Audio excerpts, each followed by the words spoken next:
As you know, mind maps help develop both the informational flow and the functions of a mobile app.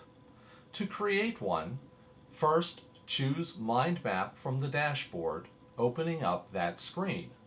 You'll see that we already have a couple of mind maps created here. We're going to create a new one by clicking the green button. We'll name our mind map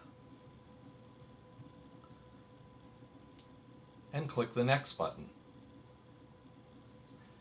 This will open a screen which has your central idea found in the middle of the screen.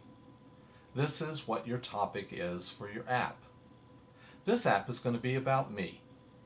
So to change the click here text, I'm going to click on it and delete the words that are there, replacing it with me.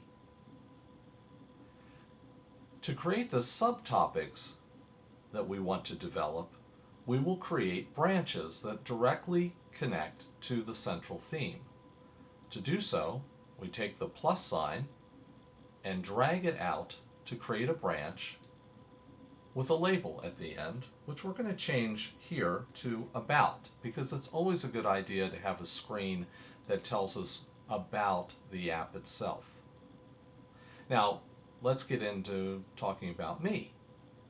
Go back to the central theme, take the plus sign and drag out another branch. You'll notice it's a different color. And we might do something about my family. And we might do something about my work. We might have a branch about my favorite hobbies.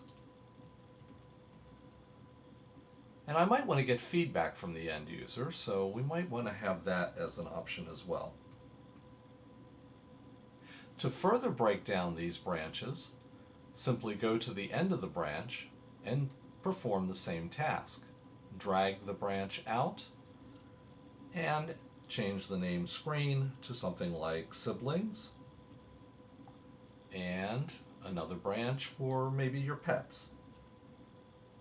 You can keep building these out as far as you want to and make them more and more sophisticated as you do, thereby making your app more sophisticated.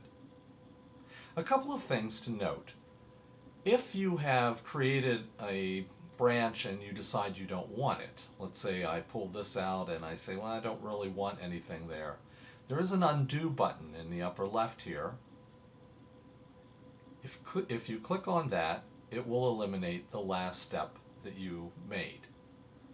Now, if you want to keep going back, you can keep clicking the undo button. If you decide, oh, I didn't want to get rid of that, you can click the redo button. Some other things that you can do with your mind map are have people comment on it, you can share it, print it, and even download it onto your computer. Once you've finished working on your mind map, click the Save button, and you can go on and create your app right from here. You can also go back to the mind map and see it here with other maps that you've created. To open it up again, just click where it says Edit, and there it is. Simple enough.